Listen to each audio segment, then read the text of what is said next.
सब आदरणीय सभापति जी, मेरा और आपका हिसाब थोड़ा कमज़ोर है, वो आदतन कई बार होता है।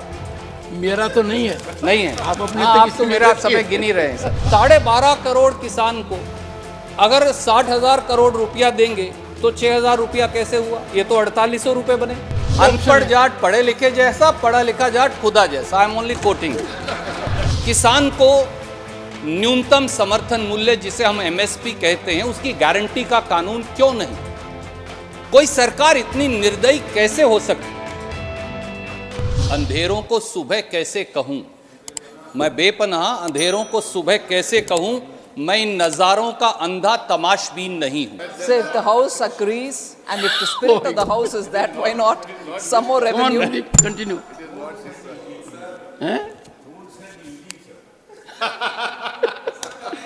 Sir, This will not go on record. सारे देश के अगर पोएट्स के पीछे अब ईडी और टैक्स लग जाएगा तो थोड़ा मुश्किल You have diverted. Continue. Coming back sir. हाँ, continue. सर, एप्रोप्रिएशन बिल हो या बजट, अगर आप इन्हें ध्यान से देखें तो ये मेहनत कशों के लिए नहीं, पेट और पीठ एक करके इस देश के अन्नदाता और खेत मजदूर उनके लिए नहीं, और ऐसा लगता है कि यहाँ ईमानदारी की रोटी कमाने और देश संवारने वाले लोगों के लिए भी कुछ नहीं।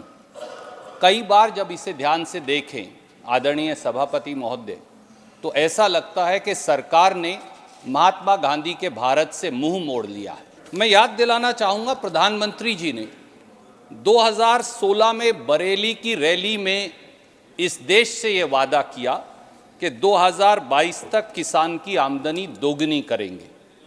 आमदनी तो दुगनी हुई नहीं, दर्द 100 गुना जरूर हो गया।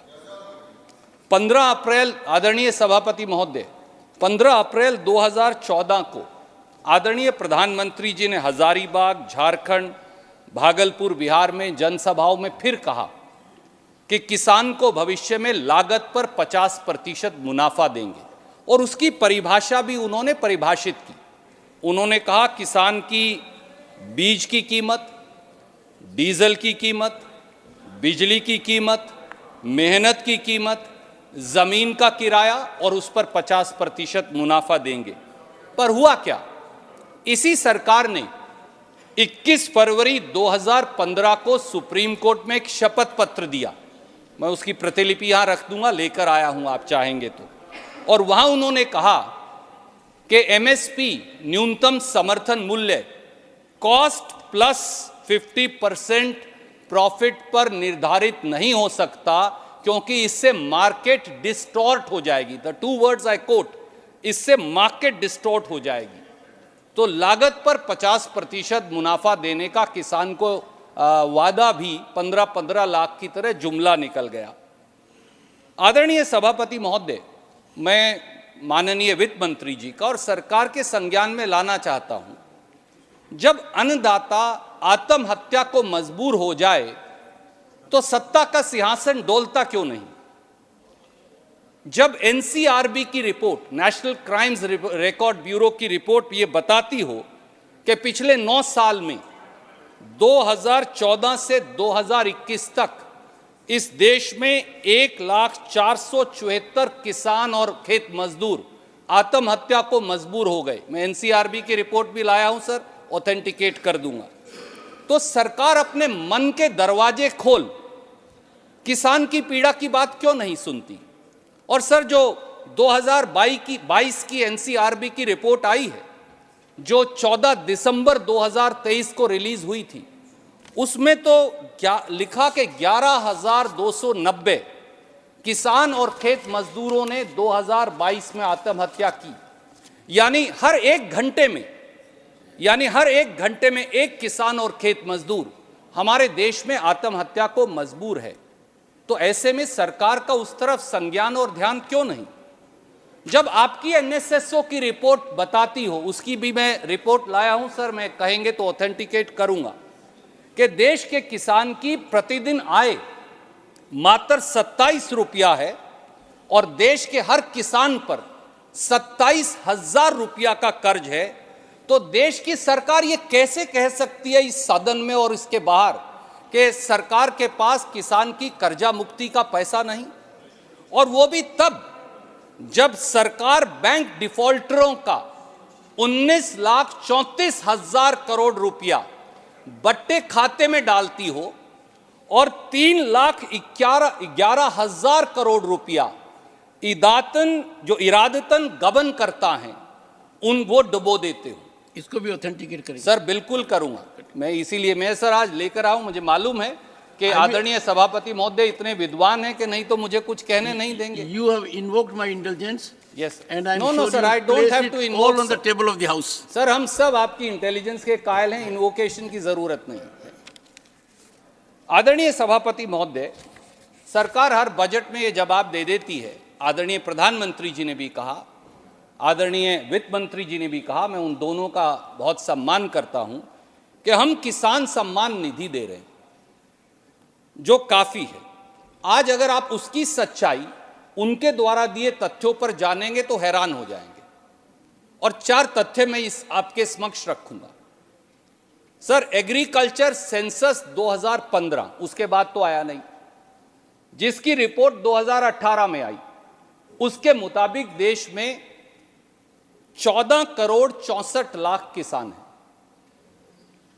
पीएम किसान सम्मान में आदरणीय वित्त मंत्री जी ने और सरकार की तरफ से और लोगों ने कहा कि 11 करोड़ किसान शामिल किए गए। तो यानी पहले दिन ही 14 करोड़ 64 लाख में से 11 करोड़ शामिल हुए, तो 3 करोड़ 64 लाख किसान कहां गए? वो उड़ा दिए गए। चलिए कोई बात नहीं।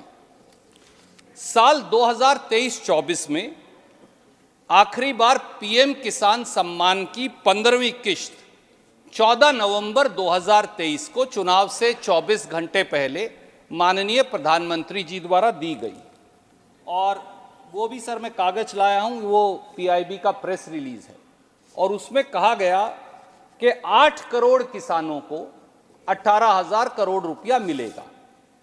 तो आपने कहा 11 करोड़ से अधिक, अब ये हो गए 8 करोड़, तो 3 करोड़ 80 लाख किसान कहां गायब हो गए? एग्रीकल्चर सेंसस से 3 करोड़ 64 लाख किसान गायब हो गए। आपने जो आखिरी किश्त दी उससे 3 करोड़ 60 लाख किसान और गायब हो गए। तो इसका मतलब 7 करोड़ 40 लाख या लगभग 7.5 करोड़ किसान सम्मान निधि की परिधि से ही बाहर हो गए।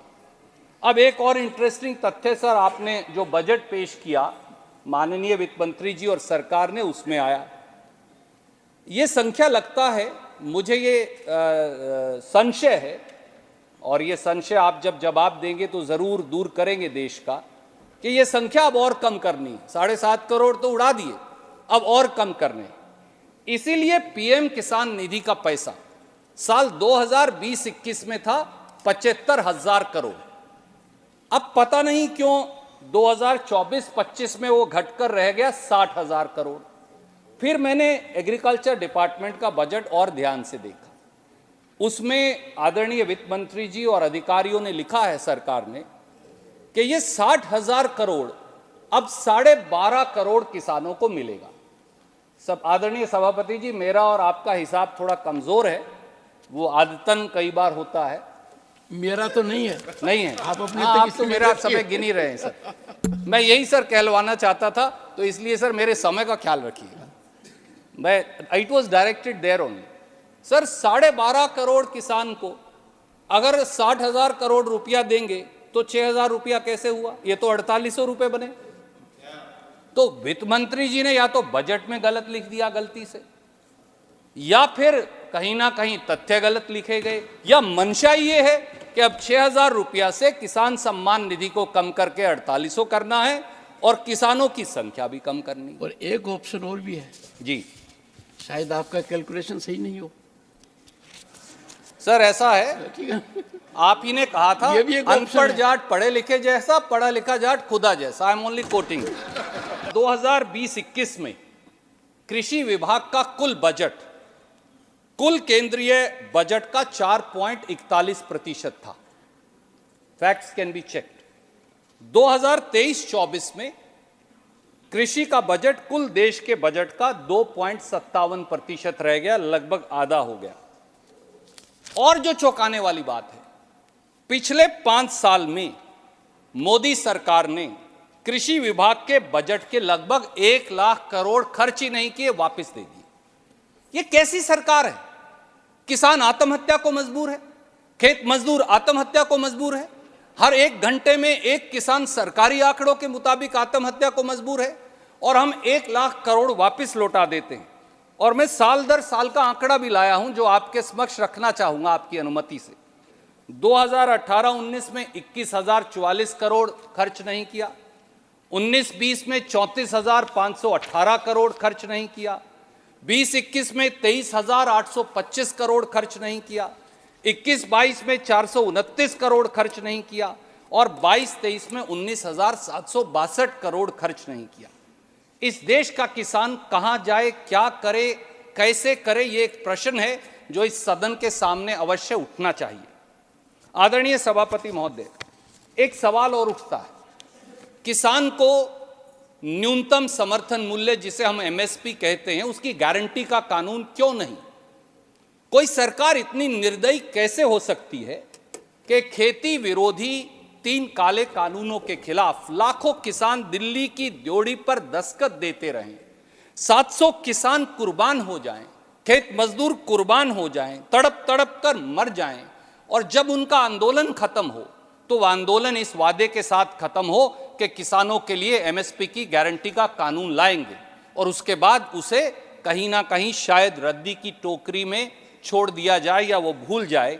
क्या हुक्मरानों के जबान की अब कोई कीमत नहीं रही? क्या दिल्ली की सरकार की जबान की कीमत नहीं? क्या उसे मानना नहीं चाहिए? आदरणीय सभापति जी, पीएम फसल बीमा योजना जिसकी चर्चा यहां की जाती है, वो भी अब प्राइवेट इंश्योरेंस कंपनी मुनाफा योजना बन गई। मैं ये क्यों कह रहा हूं? मैं बहुत जिम्मेवारी से ये कह रहा हूं। इस सदन में 23 जुलाई 2022 को सरकार ने जवाब दिया, और सरकार के जवाब से यह साबित होता है कि खरीफ 2016 से खरीफ 2022 के बीच बीमा कंपनियों ने जो फसल बीमा योजना चलाती हैं 40,000 करोड़ मुनाफा कमाया। ये मैं नहीं कह रहा, ये सरकार ने सदन के पटल पर जवाब दिया। सर, प्रीमियम दिया उन्हें 1,59,132 करोड़, और क्लेम किसान को मिला 1,19,314 करोड़। तो ये फसल बीमा योजना जो है, क्या ये प्राइवेट बीमा कंपनियों के लिए मुनाफा कमाई की योजना है? और शायद इसीलिए प्रधानमंत्री जी के गृह प्रांत गुजरात सहित अधिकतर राज्यों ने पीएम फसल बीमा योजना से कन्नी काट ली। सभापति जी, देश की सच्चाई ये है कि हम एक तरफ हर साल 6,000 रुपया किसान को देने की दुहाई देते हैं, पर किसान की जेब से 25,000 रुपया प्रति हेक्टेयर हर साल टैक्सेस में निकाल लेते हैं, और इसका सबूत है। सभापति जी, आप ये जानते हैं, और आपने ट्रैक्टर खुद चलाया है अपने हाथ से, इसलिए मैं आपके संज्ञान में ला रहा हूं। किसान का ईंधन क्या है? डीजल। डीजल पर मई 2014 में एक्साइज ड्यूटी थी 3 रुपया 46 पैसे प्रति लीटर। लगभग 8 और 9 साल बाद आज एक्साइज ड्यूटी उसी डीजल पर है 15 रुपया 80 पैसे प्रति लीटर, यानी 357% अधिक। अगर ये हटा लें, अगर इसे 2014 के रेट पर भी ले आए तो 20 रुपया 15-20 रुपया लीटर तो आज ही डीजल कम हो जाएगा। आदरणीय सभापति जी, मैं इस सदन के संज्ञान में लाना चाहूंगा कि अकेले पेट्रोल डीजल पर एक्साइज ड्यूटी बढ़ाकर इस सरकार ने 9 साल में 30 लाख करोड़ इस देश के लोगों से कमाए। 30 लाख करोड़ रुपया। जेब हमारी कटी, मजा आपको आया? जेब इस देश के लोगों की कटी, मजा आपको आया? और खेती पर तो आदरणीय सभापति, जेब कटी will not go on record. ठीक, आई विड्रॉ सर। आदरणीय सभापति जी, आदरणीय सभापति जी, अब तो खेती पर गब्बर सिंह टैक्स लगा दिया, जीएसटी लगा दिया। पहली बार इस देश में खाद पर 5% जीएसटी, किसान के ट्रैक्टर पर 12% जीएसटी, किसान के खेती के उपकरणों पर 12% जीएसटी, किसान के कीटनाशक दवाई पर 18% जीएसटी। आदरणीय सभापति जी, ऐसा क्यों? पहली बार 75 वर्षों में किसान इस टैक्स के दायरे में क्यों? 5 किलो अनाज हर महीने देने का प्रावधान है, 3 रुपए प्रति किलो पर चावल और 2 रुपए प्रति किलो पर गेहूं। आज के दिन 75% चावल, 25% गेहूं दिया जा रहा है। तो 60 करोड़ लोगों को अगर 5 किलो चावल 3 रुपया प्रति किलो पर दें तो बनते हैं 800 करोड़, और 20 करोड़ लोगों को 5 किलो गेहूं 2 रुपए पे दें तो बनते हैं 200 करोड़। तो कुल छूट कितनी दी? 1100 करोड़, और बवंडर ऐसे उठा दिया जैसे देश बदल दिया हो। ये नेशनल फूड सिक्योरिटी एक्ट ही गरीब कल्याण योजना है। 1100 करोड़ की छूट देते हैं, 30 लाख करोड़ पेट्रोल डीजल के टैक्स से निकाल लेते हैं और खूब बेंच थपथपाकर वाहवाही कमाते हैं। किस प्रकार का देश है? हम कहां पहुंच गए? सर, इसे कहते हैं गरीब के अधिकार छीनकर मार्केटिंग करना। This is what they are doing by PM गरीब कल्याण योजना। और सर, खाद्य सुरक्षा की सब्सिडी अगर इस साल के बजट में देखें तो आदरणीय वित्त मंत्री जी और सरकार ने खाद्य सुरक्षा की सब्सिडी का भी 7082 करोड़ काट लिया। क्यों? गरीब के साथ ये अन्याय क्यों? सवाल सीधा है। सर, सरकार एससी बीसी कल्याण की बात तो बहुत करती, पर असली बात उसके उल्ट है। साल 2023-24 में एससी समाज की पोस्ट मैट्रिक स्कॉलरशिप का बजट आपने दिया 6359 करोड़, पर वो पैसा ही नहीं दिया 5400 करोड़, 959 करोड़ काट दिए उनके गरीबों के। ये एससी समाज के वेलफेयर की बात है। पीएम अजय, प्रधानमंत्री अनुसूचित जाति अभ्युदय योजना, 2050 करोड़ के बजट की 23-24 में आपने घोषणा की, दिया कितना? 450 करोड़, 1600 करोड़ ही उन गरीबों का काट दिया। Free coaching for SC BC विद्यार्थियों के लिए 2023-24 में कहा 47 करोड़ देंगे, दिया कितना रिवाइज्ड बजट में? 14 करोड़ 82 लाख।